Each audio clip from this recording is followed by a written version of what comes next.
Sustainability, What's Next, which is also the theme for this year's conference. Ladies and gentlemen, please put your hands together as we introduce the panelists on stage. First up, His Honorable Dr. Daryl Weber, the Secretary General of the Roundtable on Sustainable Palm Oil, or more renowned as RSPO. Mr. Kim Carstensen, the Director General of the Forest Stewardship Council, or FSC. Mr. Han de Groot, the Executive Director of UTC Certified. Mr. Andre de Freitas, the Executive Director of the Sustainable Agriculture Network. Mr. Douglas Kress, Program Coordinator, Great Ape Survival Partnership, United Nations Environment Program. And moderating this panel discussion is Mr. Koo Soo Chuang, co-host for Business FM. And ladies and gentlemen, if you do have a question during our question and answer session, as you can see on the big screen, we do have the phone number stated over there, 017-219-6199.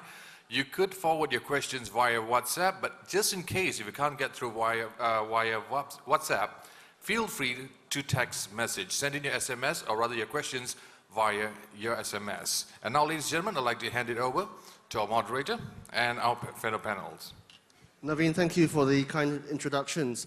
I think any discussion on sustainability and going forward would not be complete without a understanding of where certification is. And of course, as we know, certification is at least a 25 to 30-year platform for sustainability going forward. I'd like to pose my first question to Dr. Daryl Weber, and just for a quick view and insights about the ongoing relevance of certification to ensure sustainability going forward. Thanks very much, Chuang. Very good question, a question that I think all of us always need to ask ourselves is our relevance. The fact of the matter is there's a hell of a lot of certification schemes out there.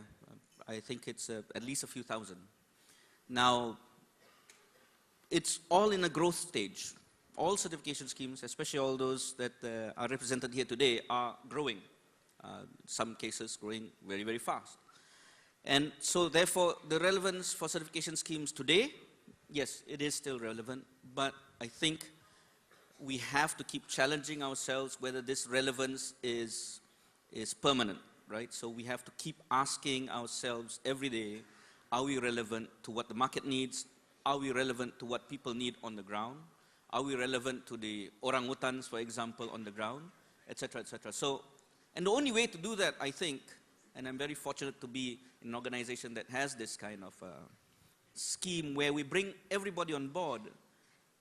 And you know, all these stakeholders bring with them a wealth of experience and also a wealth of knowledge to challenge us, the RSPO, on our relevance. And I think that keeps us on our toes and that keeps us adjusting all the time. Daryl, and gentlemen, one of the common refrains among the sustainability guys and environmental guys is the fact that commercial interests don't necessarily buy in to the whole issue of sustainability. And we've seen perhaps a deterioration in attention to standards among businesses and companies and corporations just to meet compliance, just to get the boxes ticked. Is it getting worse? And I'd like to put this question to Han, if possible, in terms of whether businesses are getting more attentive to the environment or less so in terms of ticking boxes. Well, I would say today, so far, so good. Yeah? RSPO uptake is growing. The other standards here represented also see good growth rates. But as Daryl said, I think we have to continue to prove our relevance. And in analogy with our chair, who at his opening remarks reminded to three essential C's, I would add my three essential I's. One has been discussed yesterday, impact. Can we really demonstrate our impact? What struck me is that we have a lot of monitoring on the supply chain, but less so on farmers and plantation level. I think there we really have a need for demonstrating our impact and also see how we can improve. The second one is innovation. Discussions like this morning on traceability show that there is a constant pressure on renewal, which is very justified because The means to improve also are growing rapidly. So I think we should not just be too happy with our success, but also critically look into the future. Is our solution today also the solution for tomorrow? And thirdly, I would add a third I, it's of invitation, doing this together. Because the challenges are too big, and even with the current growth rates of RSPO now covering almost 18, say almost 1/5 of the supply, I think the other 20%, so the other 80% need to be covered, so to speak, and made sustainable in collaboration and and inviting others to join the program. And if you really invite in a correct way, then you don't just simply say, well, join us, but also say, how can I innovate myself in order to be an attractive partner to you? Kim, do you have a view on this issue? Well, my sense of a starting point would be that we need to have a conversation about what it is we bring to the table before we begin talking about what it is we don't bring. And I think it's enormously important to have an honest conversation about what is it that we provide. And I think we, as FSC, as an example, we provide a platform for stakeholders to discuss and agree on what do we mean by responsible forest management. We provide a platform for environmental groups to go into that conversation together with social groups, together with the companies, which I don't see any other type of system could actually replace. We also provide a link between the forest and the market, that nobody else, I don't see any other way of doing that.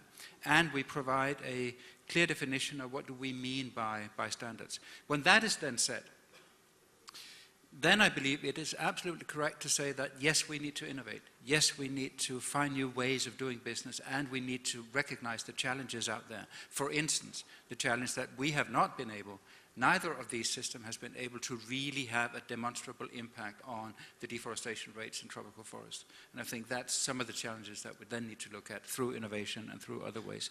But let's not throw the baby out with the bathwater. Perhaps we can get a view on from Andre as well, from SAN's perspective in Latin America. Your work in tea and cocoa and, of course, bananas as well. In your neck of the woods, Andre, do you see these kinds of platforms innovating going forward? I think yes, Chuang. We actually, most of our certified area in tea and cocoa are actually in Africa and Asia, and we see a lot of potential for innovation there. But I fundamentally agree with Han and Kim in saying that we need to be very clear on the value that we bring, I think both for producers, but also to the specifiers in the market, and also challenge ourselves in what can we do better, what can we do different. We're no longer the new thing out there. And what we're seeing in some companies are companies trying to maybe do very specific commitments to single issues, but without linking those commitments to single issues to a broader sustainability agenda. And our concern is that that is like winning the battle and losing the war. So I think that's one of the things that we need to do is be able to, as systems, show that linkage between single issues and a sustainability approach that we're trying to promote. Doug, of course, you come to us today on the panel wearing many different hats, but perhaps from the Great Apes perspective, are you guys in your institution forging the way ahead in your work? Thank you very much for the question. Before I answer that, I want to say one thing. Yes, you may not be the new idea on the block anymore, but that's only because of the internet age, where everything happens so quickly. Sustainability really is a fairly new concept, and change happens incredibly slowly among the human race. And this is still in its infancy. It really is. Unfortunately, we are going fast and faster. And one thing I would certainly say that is, I will take away from this meeting. This is only my second RT, but I have never seen an organization investigate itself and chastise itself as much as I have this one. You are incredibly hard on yourselves. And I know you get a lot of external pressure, and that's good, because that keeps the market in line. But the examinations and the issues that you're taking public here are incredibly fresh, and you should be commended for that for sure. So thank you for being so open and honest with yourselves. Now, the ape question. Yeah, exactly. Sorry. The United Nations and the United Nations Environment Program came to this MOU that I talked about yesterday because of the ape issue. It's very clear that palm oil and the expansion of palm oil industries in both Asia and increasingly in Africa are a severe threat to the long-term survival of great apes, orangutans, chimpanzees, gorillas, and bonobos. And we found an organization here in RSPO that seemed to take on some of those issues and seemed to be a vehicle forward for being able to address some of the conservation concerns we had, not just about a species, of course, but about a habitat. And that was actually not a difficult sell back inside the UN, that we could take this up the UN ladder and say, this is an organization that, if we are preaching sustainability within the UN, this is an organization that seems to be heading in the right direction and seems to be leading an industry in the direction that we want to go. And we're a long way from being able to say that great apes are secure for my lifetime, your lifetime, or anybody out there's lifetimes. It's still very perilous.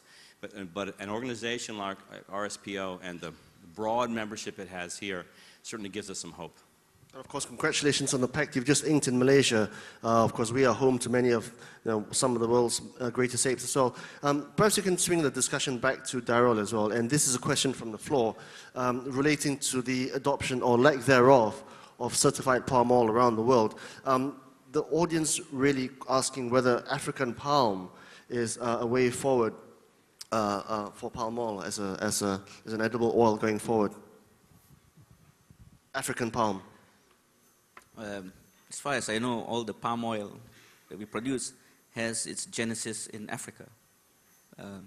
It's brought over from West Africa to Asia, Southeast Asia, and it's all African palm. So unless it's a different type of palm, I'm not so sure. Well, I think it really relates to the fact that Malaysia and Indonesia are the biggest by far producers around the world, and something like 90% between our two countries. Mm-hmm. Really, whether Africa can, there's room for more proliferation of production from Africa. I think in Africa, and this is really why I value our partnership with UNEP as well, we have to be really cautious in the way we move forward in Africa. Africa, everybody knows, is in need of socio-economic development. But also everybody knows that it is, so important in terms of biodiversity and all the global services that Africa provides. And we must make sure that we do not exhaust these natural resources just for the sake of one crop.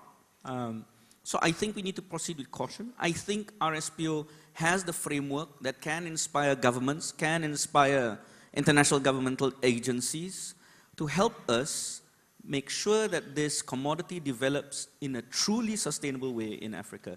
And once done, I'm sure Africa can play a huge role in supplying food for Africa. Well, gentlemen, there is this idea that certification as a standard really was born out of the lack of or very minimal government interest in the environment 25, 30 years ago. And I'd like to pose this question to Kim, actually, whether in this day and age, governments really, according to the headlines at least, are much more serious about the environment than ever before, and how people like yourselves are working with government to really further the cause. I think that FSC is coming out of a history of frustration with the lack of government effort, particularly at the international level. My sense is that that is still the case on most of the big issues. It may be that the UN is able to work on the apes and stuff, but on the overall big issues, governments are not where they should be. But I think governments at national levels, governments at provincial levels, at local levels, districts and whatever, are increasingly getting there. We heard in the conversation just before about examples from Brazil, about green municipalities and stuff like that. And a lot of that is happening. And in any case, definitely, government has to be part of the solution. There's no way we, for instance, as certification schemes, can solve these problems about deforestation or about a sustainable future for Africa, something like that, alone. What we do is that we provide a set of tools that can be used and that are being used in increasing amounts, but we need to find new ways, and that I think is part of the innovation also, to find new ways to then have a conversation with governments about how do we deal with the wider issues. How do we deal with the issues of forest management across to palm oil? How do we deal with the issues of forest management across to agricultural production? And that, I think, we haven't really been very good at. Talking across ourselves, with each other, and also then engaging with government to solve the issues, because the issues need wider solutions than just one issue at a time. Perhaps a view from you, Andre, if possible? I very much agree with Kim, and the view on governments is actually quite complex. So I think you see some progress in some fronts and some other things are actually going backwards. Now I think what we haven't done yet is use the convening power of our systems to engage with governments. So if you think about all the industry, the civil society, social movements that are involved in our systems, we would have a huge platform to talk to governments, and we haven't done that. Neither, not as isolated systems, nor as a collective. Well, I'm sure these dialogues are happening all over the world at different levels, but perhaps a view from you, Han, if possible, with UTS. You are one of the oldest bodies out there, and one of the most mature, with the most number of papers out there. What about yourselves in terms of your dialogues with the public sector? Well, we're not one of the oldest. We still consider ourselves pretty young, a little bit more than 10 years. Actually, can I add one thing to this issue of the role of governments? I think, and also linking to what Doug said, I'm sure a lot of these governments are actually a little bit jealous of what's happening here. Because it's not only the way we can bring people in one room, but also the way the dialogue is taking place in a rather frank way. While governments usually need to be very careful, both for their own constituency, political situation, international arrangements, competitive situation, etc. And some of the issues that we're talking are too urgent to allow for a lot of patience. And our organization, for instance, has been really, is born maybe not out of frustration, as you call it, but maybe out of impatience. Like good alternatives are developing, but can we wait for the solution, or should we give additional contributions? And I see some governments now waking up, especially in the consuming part of my world, the coffee, cocoa, tea sectors especially, and trying to create some order. And I think that's good. And we need their help, and also we need collaboration in origin, where national initiatives also need international platforms to have the dialogue. And that's, I think, what's happening here at RSPO. And there are also good other examples of so-called roundtables where that happens. And also where international standards have meanwhile been set.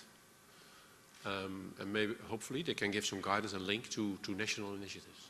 Yeah, Doug, I think governments have never liked to be supplanted or eclipsed in any way, shape, or form.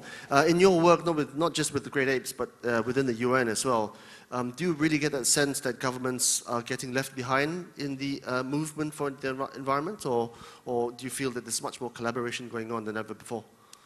Thank you. I would agree. Governments might be jealous right about now. There's a fluidity to this process, and there's a speed that the governments couldn't possibly match, or the United Nations, to be frank. And I do believe that every government, even the best governments, have their own interests at heart, their own self-interest. They want to keep their job. They just do. Even the most altruistic governments are going to decide things based on maintaining control. And that is where I think this market has the ability to move governments, because a market and consumer demand can force change. The United Nations itself is only the collective might of 192 or 200 countries that decide by consensus to do certain things. And as we go forward, I talked a little bit yesterday about sustainable development goals. That's probably as close to consensus as a way forward as we're going to get with governments, because when those sustainable development goals, those SDGs, to use a lovely acronym, were created, that was the result of 192 countries, 57 heads of states, 31 heads of government, all meeting in Rio in 2012 to plot a way forward. That's pretty much what I would call buy-in. And even though those SDGs won't be ratified until next year at the General Assembly in 2015, and there's a lot of politicking to go on, I don't think they'll change so dramatically that we won't still find RSPO and this industry leading the way and matching up well with a lot of those goals. Okay, well, a question from the floor, and it's really directed towards Dato Darryl and to a lesser extent Han as well. It's really meeting shareholder expectations from a commercial perspective to narrow the gap between all the work that planters and growers are doing and hopefully getting that paid for by the ultimate market. really the question really focuses on narrowing the expectations between what the shareholders want and what people like ourselves on this panel really want as well. You won't find me arguing with the person who put in the question that yes, I do see that some growers, many growers, are a little bit frustrated. Marcelo, who was on stage here, shared a little bit of his frustration already. And it's understandable. The market systems are not perfect, I think. Earlier in the days when I first joined the RSPO, first got into the conversation of RSPO, you would have thought that, if there's something produced, it's automatically sold. And if it's not produced in great quantities, but the demand is great, you get a substantially better price. That's not always the case, and there's a problem with that because there's also other issues that comes into play. Logistics is a huge issue as well. The business model that companies have with regards to buying a commodity. Now, as Sherry Tan from Unilever mentioned, about spot purchasing, that probably needs to change if you really want to pull a sustainable product that's currently a niche along the supply chain. That mindset has to change. And I guess these are the bottlenecks. But the buyers will have to realize, and producers also have to realize, that initially, as always, as in anything, the first movers will get some advantage commercially. But once it's commoditized, it's a commodity. Well, saving the world has always been expensive, and it does come at a price. I think, Andre, we had this discussion outside, trying to graduate or migrate away from this idea of certification and eco-labeling away to perhaps, and I'd like to cite your work, not just in terms of your cocoa and bananas and tea, but also in terms of cattle in Latin America. Perhaps if we can get to a point where a lot of it is self-regulation, perhaps if we consume less beef, we wouldn't have so much emissions, for example, whether via burping from the cattle or their offal, for example. Do you think this is one possible way forward in terms of ensuring sustainability going forward, away from certification and perhaps towards more self-regulation? Is that a pie in the sky, Andre?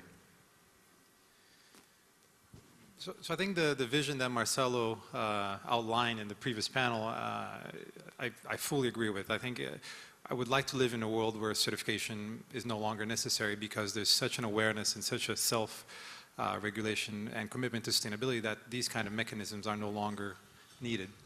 I think it's still far away in the future. I think if you look at a lot of times why people engage in certification, they engage in certification really trying to get an advantage from a market perspective, be it a better price or better contract conditions.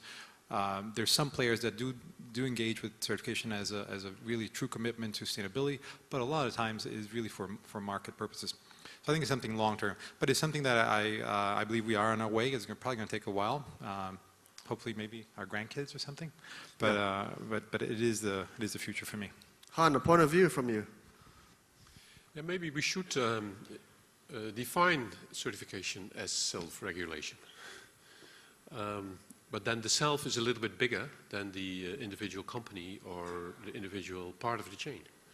And I think what this also the RSPO teaches us is that self-regulation in the proper way is actually a multi-stakeholder process, so that all stakeholders have a say and have indeed an interest in plantation, trade, refineries, consumption, and long-lasting production.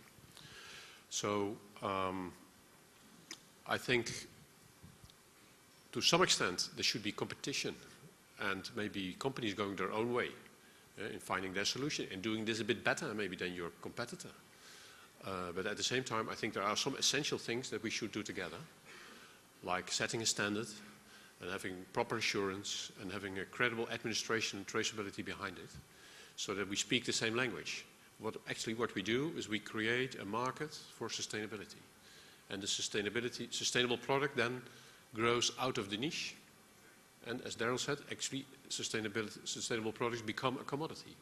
And then within the market set, let then competition do its job and bring it to greater levels. Well, a question by text message from a person named Kimmy, and I think it must be directed towards Dr. Darrell, because he or she talks about how every fifth cargo is certified, which probably means just about a fifth or 20% of the produce is clean in that respect. I'm asking you really, how do you attract the rest, really? How do you attract the rest, the other 80% to be certified, whether via more NGO pressure or via more constructive options? Exactly what constructive means, I'm not sure. There's various ways. I mean, our membership continues to grow, our volumes continue to grow, and if you ask these new players that come into RSPO why they're in RSPO, they come up with various reasons. Actors along the supply chain basically ask the suppliers, why don't you go for certification? That's one way. But, an unintended consequence of RSPO, a happy unintended consequence of RSPO, is the fact that we have inspired governments to come up with their own standards. And by that, raises the floor of the whole industry so that they don't see the bar of RSPO certification that high anymore. And they can then now tangibly aspire to go for RSPO certification. So that, in a sense, is also another driver for bringing more producers on board to RSPO. And I think there are many unintended consequences. Let me give you another one of RSPO. The RSPO, and I know this for a fact, that have, in a strange way, engaged campaigning NGOs, pure campaigning NGOs, who could not, or who do not make it part of their business to sit down and provide solutions to producers. Today, because of the RSPO, are actually sitting down with producers, finding solutions. And this brings more people on board this ship. Whether it's an RSPO ship, or ISPO ship, or MSPO ship, it's a ship of a more sustainable product. Kim, are you getting this experience with the FSC as well? Yes, we certainly have the same experience as what Darrell has mentioned in terms of governments actually taking on some of the content of our standards and putting that into national regulation or local initiatives, which is very important. But I wanted to mention another way that we, at least as FSC, are trying to get a handle on the non-certified areas and the non-certified products coming out of those areas. We have a system whereby we can actually take non-certified material into the FSC fold and mix it with the FSC certified materials. We call it controlled wood. And that is a risk-based set of assessments based on a number of risk factors, which are about legality, about human rights, about high conservation values. And we actually have 10 years of experience of doing that and setting the bar for what can we at all accept as not sustainable production, but acceptable production. And we are now, at the moment, in the process of developing national risk assessments we've developed 20 already, and we now have a new framework for developing national risk assessments that will enable that and give a possibility for us to have a sense of what are the risks, where are the risks, of what nature are the risks, and then be able to say, okay, we can accept material of this area if there are these control measures around it to come into the FSC certified material. So we do have some tools there, which I believe, for me at least, is part of the innovation of certification that enables us to work also with lifting the floor at the same time as we have our standards at the higher level. Doug, I see you nodding viciously on the other side. Your point of view? No, absolutely. I couldn't agree more with the innovation and the tools and raising the bar, and that exporting of knowledge, that transfer of knowledge that is so important. One of the first things you'll see us do as the United Nations as we go forward in this MOU with RSPO is to take the lessons learned in Asia and Southeast Asia, the good, the bad, the in between, and export that information and that knowledge to Africa and to help develop sustainable palm oil development in Africa. We don't want to see those mistakes that were made here, and there were mistakes, be repeated. We're far too smart as a human race to do that, I hope. And this is an opportunity to be smarter. And one of the very first things we'll be doing is working with the government of Cameroon to help develop a palm oil sustainability development plan for that country that will be a template that we can take across West Africa and through Central Africa. But this is all based on lessons learned. Everything that's being done here is valuable information that has to be captured. Andre? What Kim is mentioning is exactly going to that point I was making about linking single issues with more sustainability approaches, the broader sustainability. Just this week came out a report saying that there's still 36 million people under slavery conditions in the world. And agriculture, our sectors are one of the sectors that is involved in that. So that's unacceptable. That should be the baseline. You should not have any slavery in your supply chain. And that should be for 100%. Now, sustainability is a longer journey, and it's very acceptable that you're not going to be able to get there so fast. So this combination of having a set of issues that are baseline, that are completely unacceptable, that we want to eliminate from the world, is needed, but you also need to have that aspirational high-level bar where you actually keep moving towards that gradually.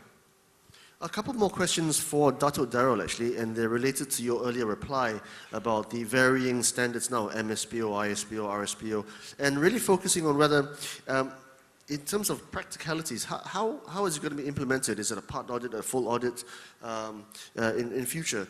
Or will they be audited one go, for example? You know, this of course incurs not just time, but costs. Yes. So the experience we've had with the Indonesian government and ISPO, we've gone through a study, a benchmarking study between ISPO and RSPO. We know what the similarities are, what are the differences, and this will help practically this is practical help for auditors to go on the ground once, do the audits that will encompass both ISPO and RSPO, and generate 2 certificates at the same time. So this, in my mind, is one way to help the producer, but also encourage the companies to get both certificates, ISPO and RSPO. Well, of course, according to this gentle person, uptake is around 50 to 60%. I'm not sure whether the real number is around half or even less than that. Do you think these, the proliferation of these certifications, Dato' Darrell, will result in more uptake? From my understanding, the Indonesian government does not really think about uptake in the creation of ISPO. They want legal compliance. And that is what Ibu Rosdiana has said publicly many times. So I don't know how that would impact the RSPO. In my mind, I think the RSPO needs to always test itself with the markets, test its relevance in the markets. And, the RSPO, and my team always gives me this analogy, Darrell, you can produce the best red shirt on the planet. But if the world wants a blue shirt, so what? So we need to make sure that we produce the best blue shirt, not the best red shirt. Thank you. Okay. Perhaps Doug, I think I read somewhere in your work with Great Apes that you have plans to iconize the Great Apes, to make them above all other animals, and in a way drag everybody else along with it. Perhaps a quick point of view from that perspective, as well as a quick snapshot of where we are on the Millennium Development Goals. I think we're on the last leg of those big plans, and just to capture what all that means for sustainability going forward. Great, thank you.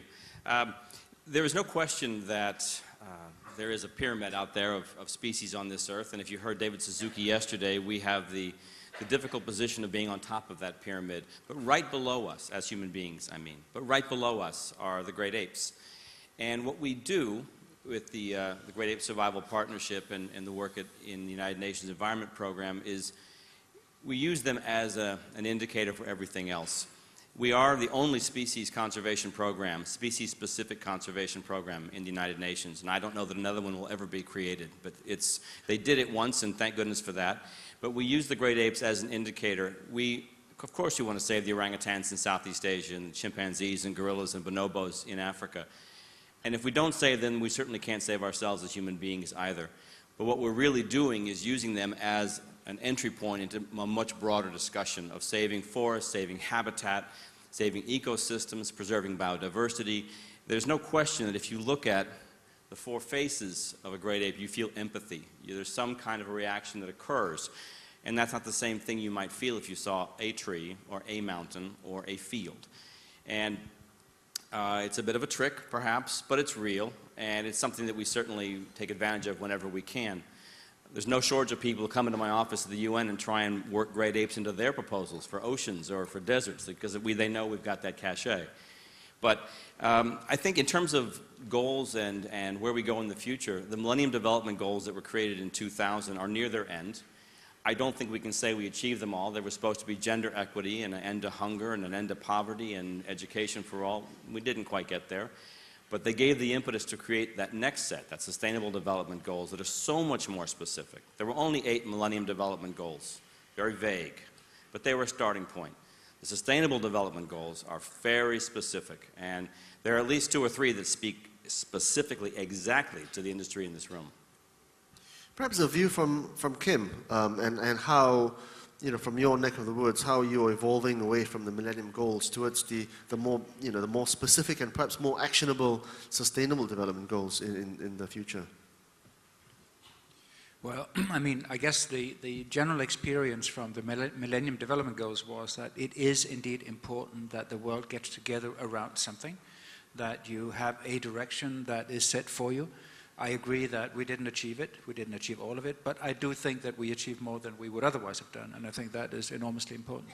And my sense is that now that we are moving towards the Sustainable Development Goals, that we will have a chance to see new specificity of that direction going forward, and that will help us in terms of guiding ourselves, guiding governments, guiding the markets, guiding all our stakeholders in a direction where we can actually begin working together.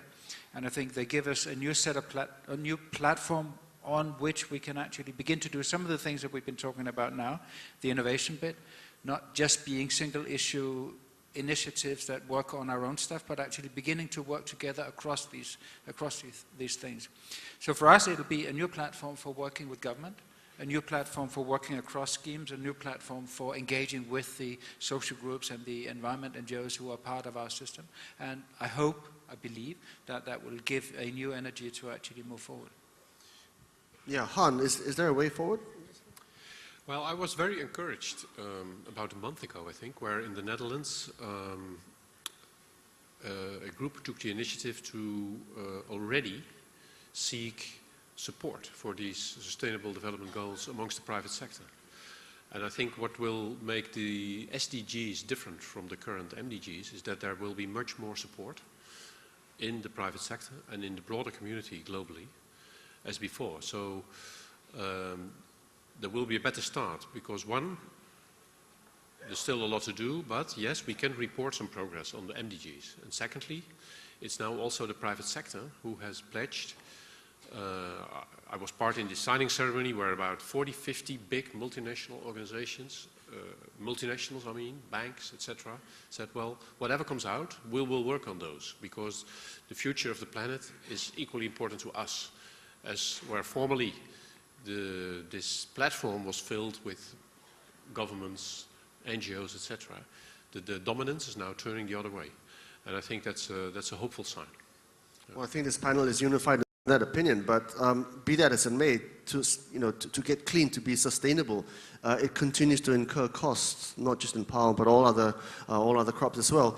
Andre, perhaps a view from you in terms of the SDGs and whether in terms of making the market viable. For example, should governments legislate adoption, from the voluntariness currently? Should governments get much more involved on the legislation front to make it mandatory, for consumers to buy, sustainable crop? So I think there's a very powerful interplay that can happen between government and voluntary schemes. I think some of the panelists already alluded to that you have the voluntary schemes leading the way, and then government comes afterwards legislating things. And I think if you think of sustainability as a journey and as a target that is in constant movement. So what we think is sustainable today is not what we're going to think is sustainable in 20 years from now. So it's going to be something different. So if you think of that way, I think it's very valuable to have governments coming in and then setting in legislation, which is the baseline, it's applicable to everybody, what is expected from society. And then you have sustainability systems which are voluntary and going to be applicable to part of the market or society. And then they'll be pulling the bar. Well, for the benefit, I guess, of the other stakeholders in the room, you know, for example, chiefly growers as well, perhaps we can cast our minds forward, and perhaps Dr. Darrell, you can answer this. How will the push for sustainability look like in 2 or 3 years' time? How different would it be from the current eco-labeling certification standards? Or perhaps even further forward, 3, 5, 7 years' time? Well, 2 or 3 years' time, I think those who don't know, say, RSPO very well will probably not see a huge difference. But those within RSPO will see a big difference, I think. We are now coming to grips with governments, interaction with governments. I will definitely make it one of our key activities to work together with the UN on the Sustainable Development Goals, because I think it's a very important platform to be able to engage governments on. And rather than going to one government, another government, via the UN through the SDG platforms, you reach to quite a lot of governments. So I think that those would be the kind of changes I see in the RSPO. I also see certification schemes grappling with multiple speeds within the system. I think that's something that we have to deal with. The reality is there are some people who want to run faster, some people who cannot run as fast. And you know, like what Kim was mentioning, how do we include those onto the RSPO platform or FSC platform? So I think in the RSPO we have to realize that although we call ourselves a standard, and a standard implies that you have one speed, the reality is we have to adjust to allow for multiple speeds. And honestly, I don't know how we can do that, but we should give it a shot. Well, Kim, of course, your job, sorry, Han, just a quick segue for your remarks. Yeah, I would like to allude a little bit on what Darrell said about the different speeds. I think it's justified to recognize that. And the terminology that's now sometimes used, which also appeals to me, is keep the bar high. Yeah? Don't say, well, we should have different speeds, so it doesn't really matter what our goal is. I think there's been quite a lot of good multi-stakeholder input and expert input into this principles and criteria. So that bar can only be... But how is that bar kept high? We see a lot of box ticking But now. let me finish my sentence. The bar high, but the threshold in order to join and demonstrate that you're working to get there, that should be low enough in order to be inclusive. So that the high bar is not an exclusive community and a niche. And that's exactly what's happening now, I think. While we're passing critical threshold of, say, around 20%, at some point you have to explain not why you're in, but you have to explain why you're not in. And that can only be done in a very stimulating way if the door is wide open. So if the threshold is low enough to join. So I think we have to go for certain performance criteria that help you to make the journey. Absolutely agree with you, Han. When I said multiple speed, does not mean you can stick on the slower speed forever. It means that it's a point of entry, and then from then on you have to work hard to reach the bar that we set. Perhaps for you, Kim, as well, I guess your ambit is that much more wide in terms of not just forests but jungles as well, all over the world. Perhaps in 2 or 3 years or 5 years' time, what's the effort going to look like from your perspective? Some of the same issues in terms of being able to engage with people and provide a threshold for people to get into the system and then to work their way up to the bar. That would be, I think, developed further. But then I think in addition to that, one thing we, at least as FSC, it may be different for everybody else, is that we must admit that we are pretty old-fashioned in the way we do things. Our chain of custody checking system is pretty old-fashioned, it's paper-based, and I think there's a lot of technological innovation that we can do in that, and finding out what exactly is it that we want to measure in that traceability and the whole chain through the supply and until the consumer? Is it the volume? Is it the procedures? What is it exactly that we want to measure? And then find ways to do that in a smarter and therefore also probably cheaper way, which will enable people to get into the system cheaper without us sort of dropping the controls. And also to find new technologies, to use new technology to actually control and measure and define where is the risk in our system and what are these risks in terms of, say, using satellite monitoring to find out where do we need to go and provide the audits and stuff like that. So I think we'll see quite a lot of technological innovation in addition to some system change that will enable people to get into the system and then be drawn up through to the high levels. Well, just staying on you, Kim, beyond the technology needs and the budgetary needs that must accompany that, what about this idea about valuing carbon stock as one way of reducing deforestation? I think the whole notion of valuing nature, I mean, we call it ecosystem services. One of them is carbon, but it's also about water, it's about biodiversity, it's about a number of different values that don't presently really count in our economy. And finding ways to value those and to provide real benefit to the people who protect them, I think is one of the big challenges that we have together. This is not something we can solve alone. We may be able to provide a certification of these, but they need to get a place in a market or in a value chain of some sort. And I think that is one of the big challenges that we have going forward, because if we don't get that right, then I think we will have a very bad basis for getting people to actually go to those high levels of production in the areas that are valuable and can produce. Doug, a perspective? Certainly, I would agree with, excuse me, with Kim that the valuation of natural capital is going to be the way forward. We have to put price tags on these ecosystem services that we don't necessarily, we do take for granted, air and water and all of the elements that David Suzuki was rattling off yesterday. This is, again, with my ape hat on, is an area where great apes have that added value. All the populations of great apes in the world, whether it's the orangutans in Asia or the others in Africa, are declining as their habitats are declining, except for mountain gorillas in East Africa. And those are growing rapidly because they have value. Every gorilla in Uganda is worth $1 million in revenue per year to the government of Uganda through tourism and gorilla trekking. In 2013, the government of Rwanda counted $293 million in revenue from gorilla tourism. Those gorillas are protected within an inch of their lives. It's actually called extreme conservation because they have value.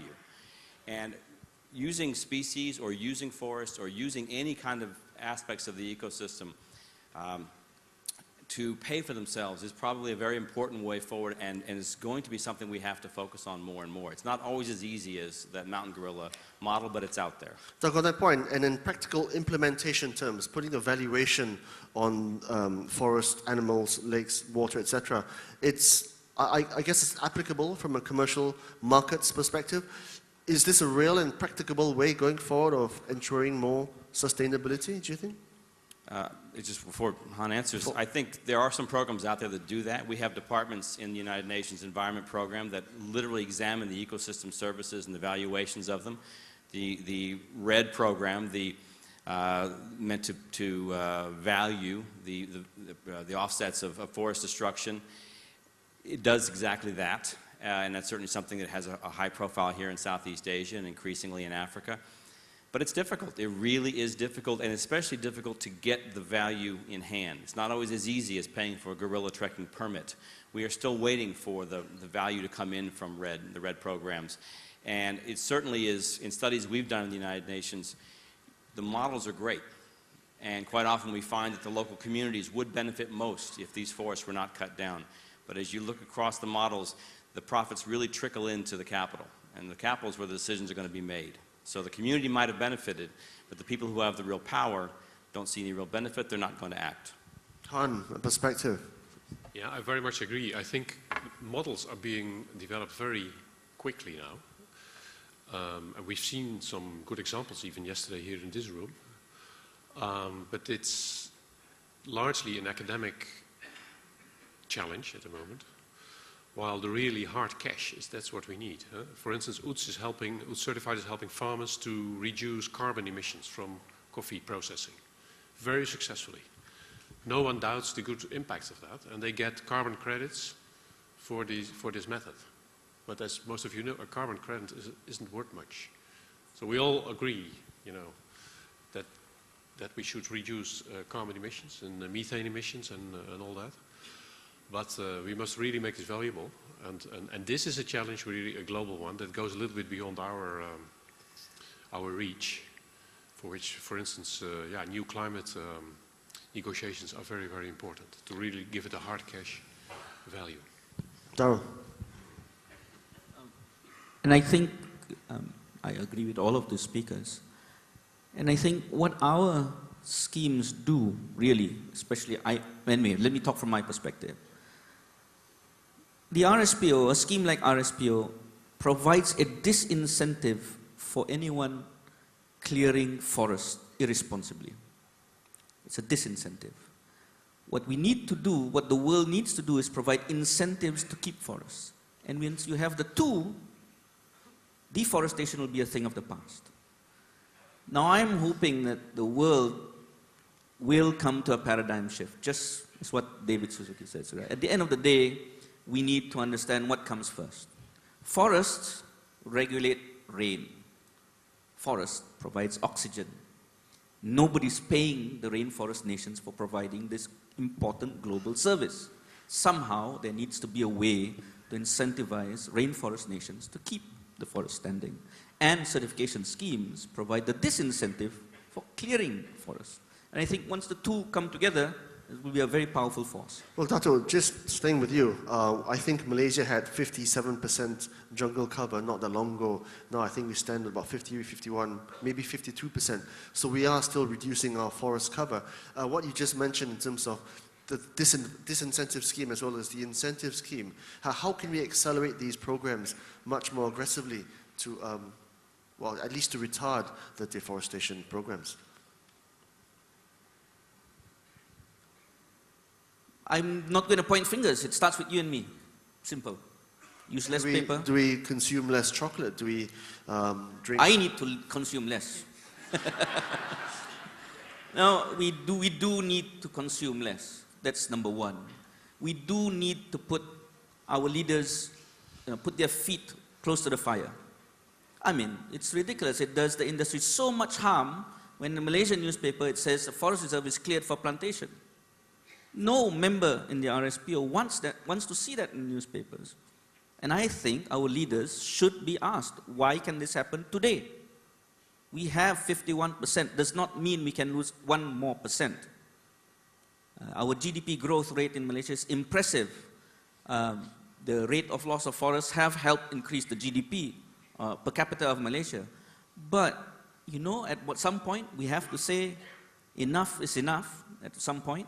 And we've seen in Malaysia, especially in recent times, the issues in some of the highlands, situation where it's dangerous to live in these highlands now. It is absolutely dangerous. So somebody needs to put a call to our leaders and ask them, do you really mean what you say when you go to Rio, for example?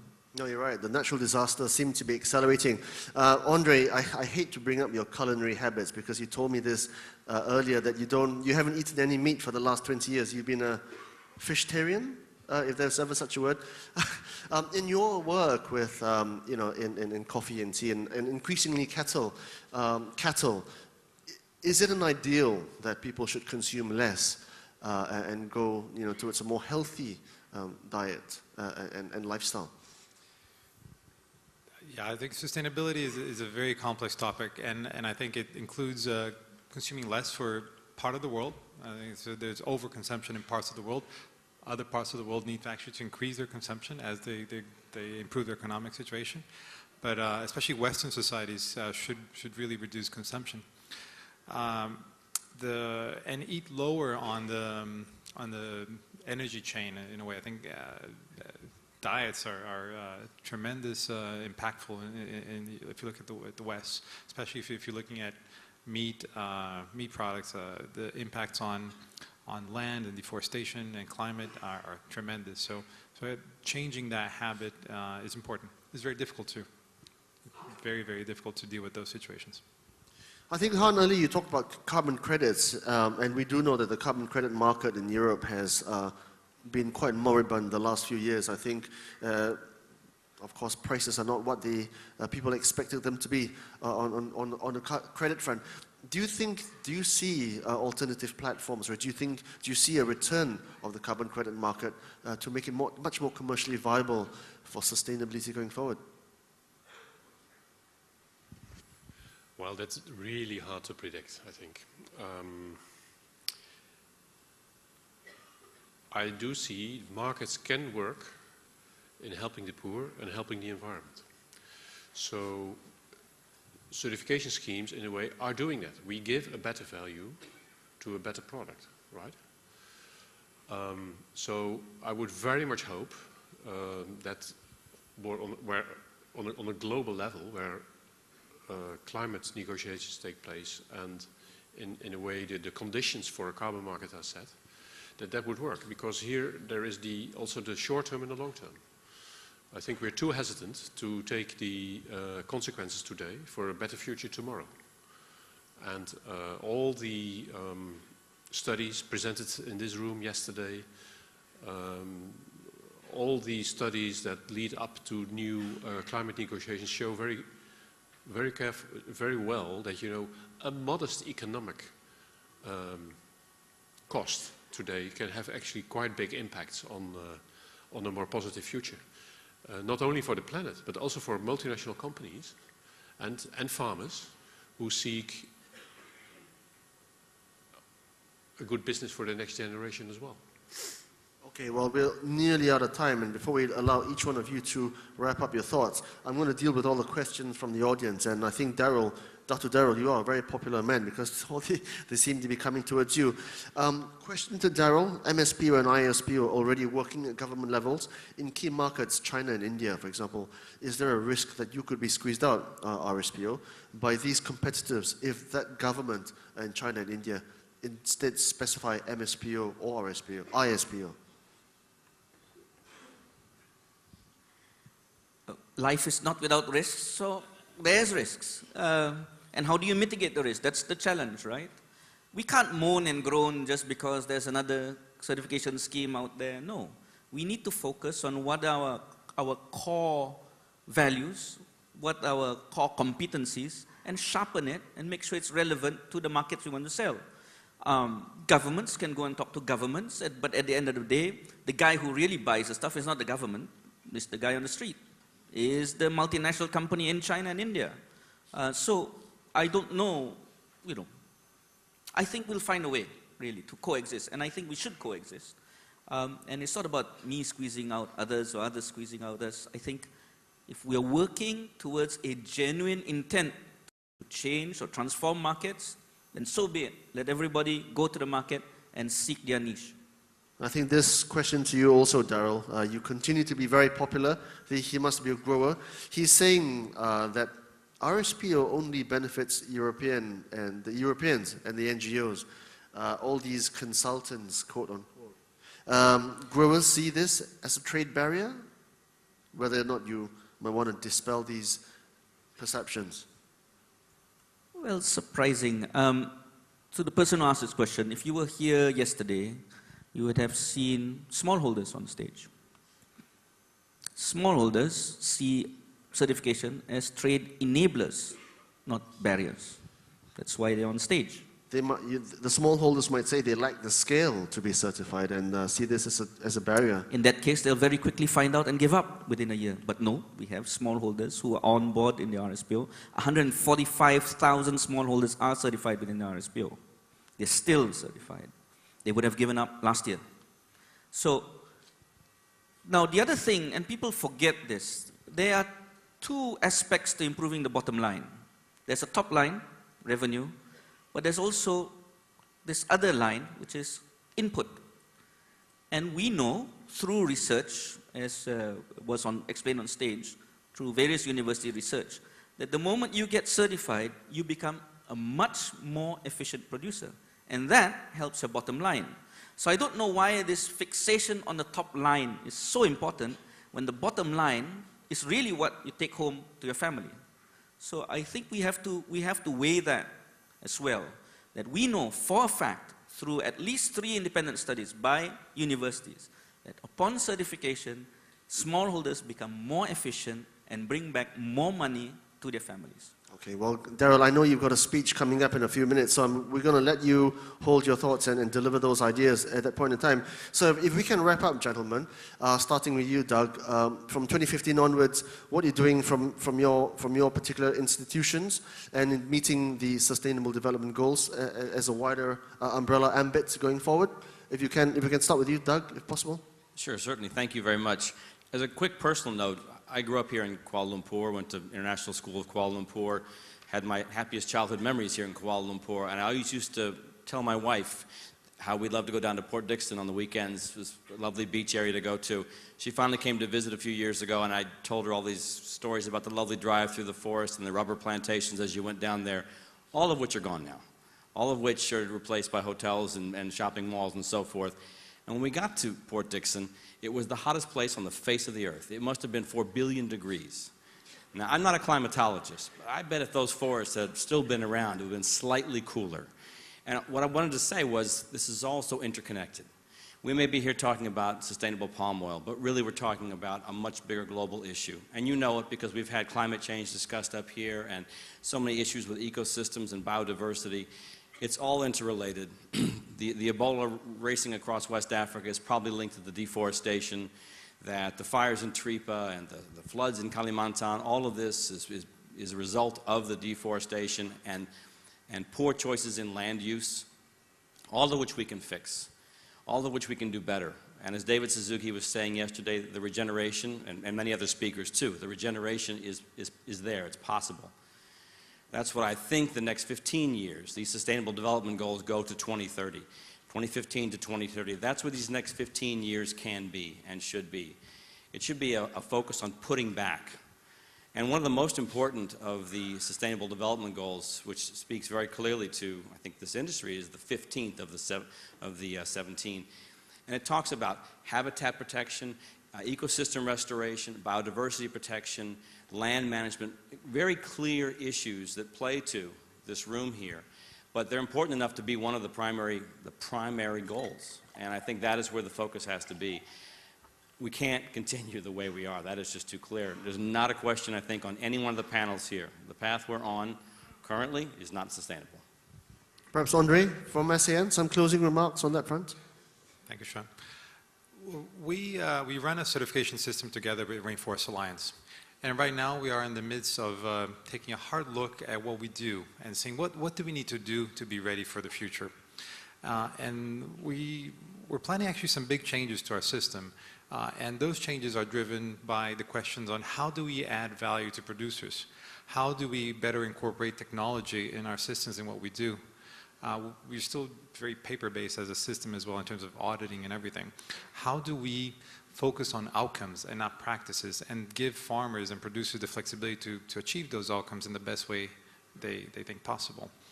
So we're looking at those things. How do we incorporate risk-based approaches in our system, and actually the better performing you are, the lower will be your transaction costs in terms of getting certified. So we're looking at all that, and we expect to have some exciting news on those fronts for next year. Thank you. And a view, I think, from Han at Woods. Okay, thank you. UTZ Certified and RSPO are now working together for about 5 years, I think, 5-6 years. This is my 5th roundtable. When I came here first, I was taken aback a little bit by the big numbers of people and members, and I was afraid, well, if this is such a big ship, it probably moves very slowly. But that doesn't seem to happen. So I'm very encouraged by the growing membership and by the big audiences that assemble every year around the round table. And I think if we stay innovative and invitational enough also to new parties, then this movement can continue to grow and really provide a mainstream alternative for palm oil. And Kim, some closing remarks from you from FSC's perspective, thanks. Well, I would like to thank the RSPO for initiating this debate, for inviting us across schemes to talk about what are the issues that we're facing, what are the solutions that we're providing, and how can we, maybe together, maybe individually, innovate the way that we provide those solutions. I think that those are enormously important discussions. We in FSC are sort of, I think, on a very similar trajectory as what SAN is in terms of invigorating our systems, in terms of innovating where we can, in terms of looking at what is it really that the producer needs, what is it really that the producer can provide, and how can we best make sure that we work together with the producer to make that happen. And I think we will see quite a lot of innovation over the coming years in the way that certification schemes function, and I think that is needed. And I think it'll be very interesting and very beneficial. And I think we will also see much more collaboration across the schemes, but also with governments and with other actors that need to be involved, because none of us can find the solution alone. Thank you. Thank you. And Dr. Darrell, without wanting to preempt your coming speech, perhaps some closing remarks for the panel on what we just discussed. It's always exciting to be in a panel of peers. I always learn a lot from each of these schemes, and I hope we have more opportunities to come together and discuss. And certainly with my new friend in the UN, we hope to be even closer over the coming years. And I think all this interaction helps us innovate and continue to be relevant and continue with this discussion with our members. Thank you. Gentlemen, thank you ever so much for being on the panel and for sharing your thoughts. Back to you, Naveen. Once again, ladies and gentlemen, a big round of applause for all our panelists on stage, as well as for all the speakers and panelists that contributed towards the success of RT12. We're going to take a moment for a quick group photograph with all our panelists on stage.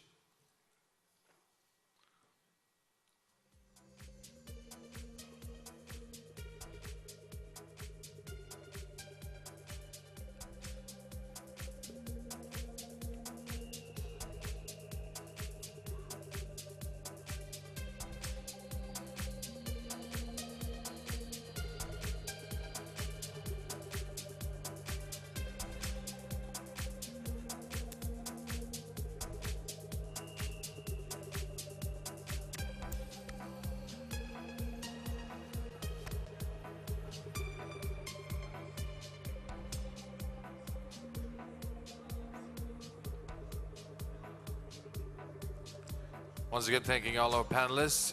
And now, ladies and gentlemen, with great pleasure, I would like to invite His Honorable Dr. Darrell Weber to deliver his closing address.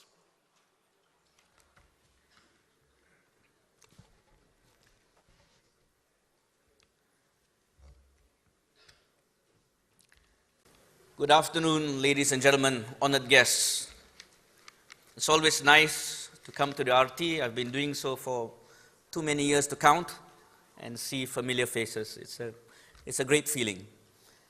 And it always seems to me that the closing speech, I feel a little bit of pressure, because especially when you have a great keynote speaker who opens up the conference. So there's this expectation that you kind of match that bar. I don't know. Let me give it a shot. My team tells me I should speak from the heart, but there are days when I wonder whether I still have one. So let me start with this. Let me bring you down memory lane. In 2011, at RT9 in Kota Kinabalu, Sabah, my home state, I brought to the attention of the crowd, or the audience, about this troubling bit of news from the International Energy Agency. It was, to me at the time, a very troubling report. It said the world was heading for irreversible climate change. It said that if the world did not come to an international agreement in 2017, the window of opportunity to mitigate would be closed forever. That report troubled me not only on an intellectual level, because I was thinking, how can it be? Like, that's 2017 is only 5-6 years away. But more importantly, it troubled me on an emotional level, because I translated that news and linked it to how it could affect me and my family. At the time, I was a new father. My son was 1 year old. And I told the audience that I can imagine myself by the time, saying to my son, by the time he was 7, that I could be telling him that his generation would be doomed to living on a planet that was not capable of sustaining him and his kind. It was not something a parent should be telling their children of 7 years. They should be telling their children that it was a future with endless possibilities. Instead of telling your son or child that it would be a situation of endless pain that comes together with a collapsing planet. It was during that period that I seized upon the urgency of the situation. There was no time to wait for perfection before moving forward. And those who knew me knew that I tend to be somewhat of a perfectionist. I wanted all my ducks in a row before I moved forward. But I had to put that aside in 2011, and it really was useful for me because I was new on the job, and you know, if I had my way, RSPO would move at 3 times slower the speed than it's moving today. And I said to myself, if we had to fail, well, let's do it very fast. And the RSPO has indeed moved extremely fast. Since 2011, the first year I was on the job, we have grown 3 times in every way, including my waste. 3 times in membership size, 3 times in volumes, 3 times in reach, 3 times in alliances, etc., etc. We have moved at tremendous pace. But we have stumbled, we have failed, we got wounded, we licked our wounds and kept running forward. Today, I think we are a force to be reckoned with, and I hope it's a force for good. However, in the process of running forwards, attending meetings all over the place, building bridges, I began to see sadly that the world was still not getting any closer to a global deal on mitigating climate change. And the main sticking point in all these grotesque discussions was that the biggest polluters in the world, in the developed world, would not make any commitments unless the biggest polluters in the developing world matched those commitments. So one was waiting for the other, despite the fact that they knew full well that they were gambling away the existence of mankind. And for me, personally, they were gambling away my son's future.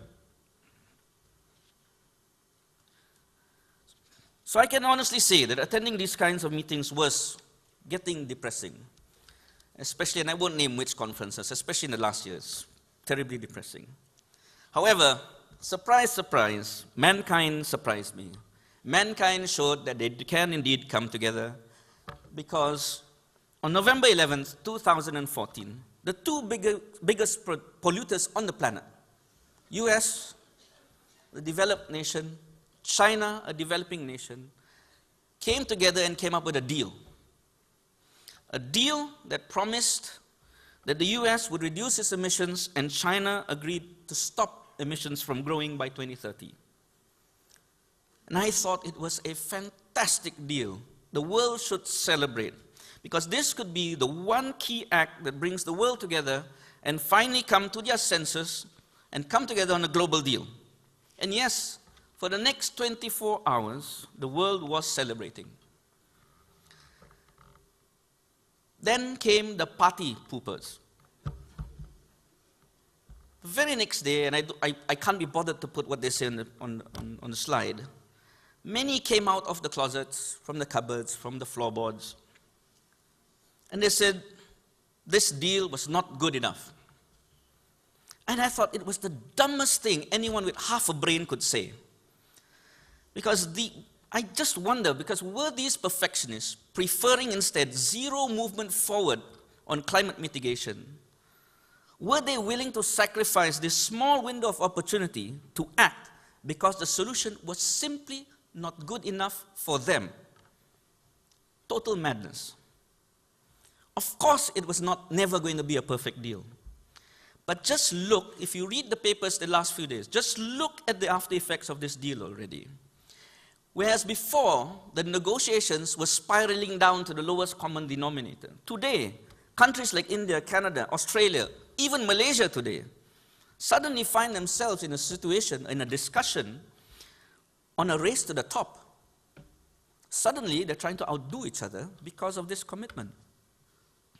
The convergence of power from these two countries, US and China, is both powerful and inspirational. And I'm truly grateful to have known about it, and I'm truly grateful to these two leaders.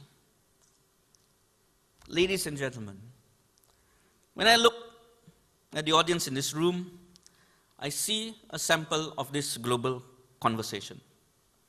I see the possibility of this deal repeating on a smaller, more focused scale in this sustainable palm oil arena, where too many of us have been looking at each other in the same way these two nations have been looking at each other for so long, one waiting for the other, waiting for the other to move forward.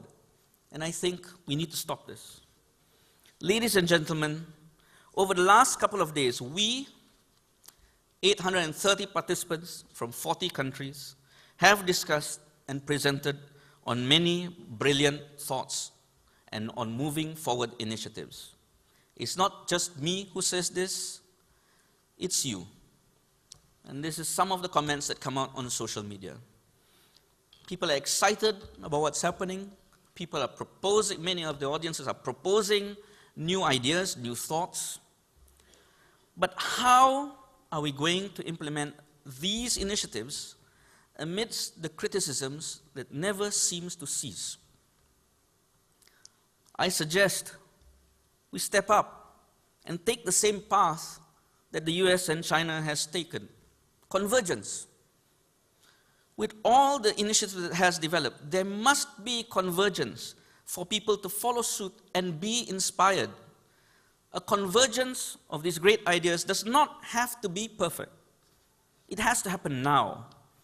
And it will inspire. And this inspiration will bring these very same initiatives to much, much greater heights.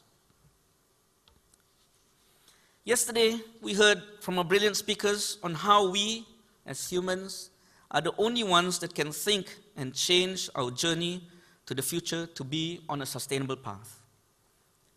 Every member of RSPO should now move together on that path, aware of the responsibility we all share to mobilize a convergence of individuals, communities, and organizations, and to take up positive actions that address the main drivers and impacts of unsustainable development.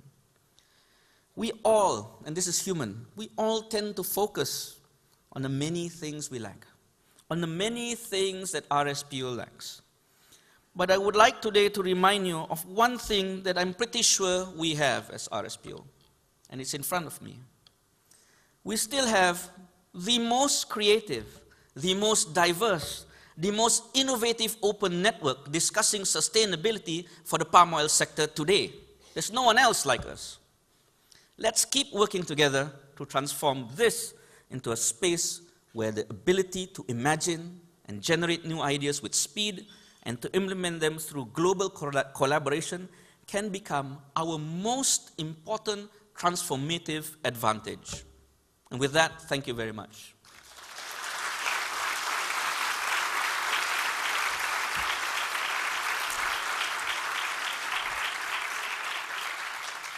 One more thing, one last thing.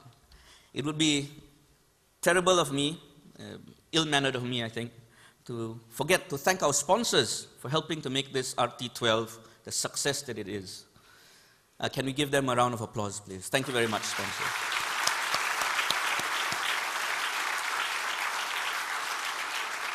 And I cannot forget to thank our event organizers for many years who have done, once again, a tremendous job in ensuring this organization of RT12.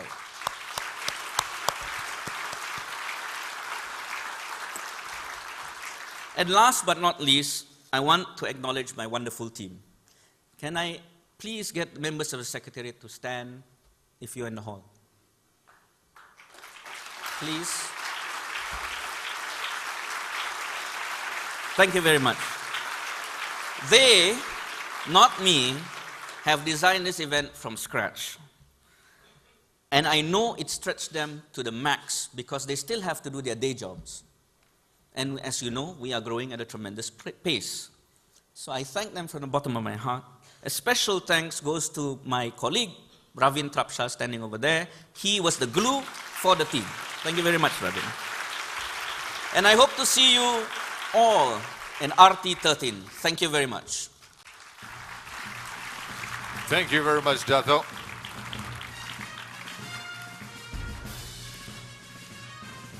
And with that, ladies and gentlemen, we draw the curtains on RT12. Thank you very much to all that have come from both far and near to join us to make this year's conference a success. We look forward to seeing you again next year at RT13. And how about giving yourselves a big round of applause for joining us this year? And of course, ladies and gentlemen, just before you leave, just a gentle reminder that the registration for the GA11 is till 1 p.m. today, and the collection of the ballot papers will be at 2 o'clock, and the GA will commence at 3. And also for those who have used the SIS devices, the translation devices, kindly return them at the back of the hall, where the same place where you collected them, right? Thank you.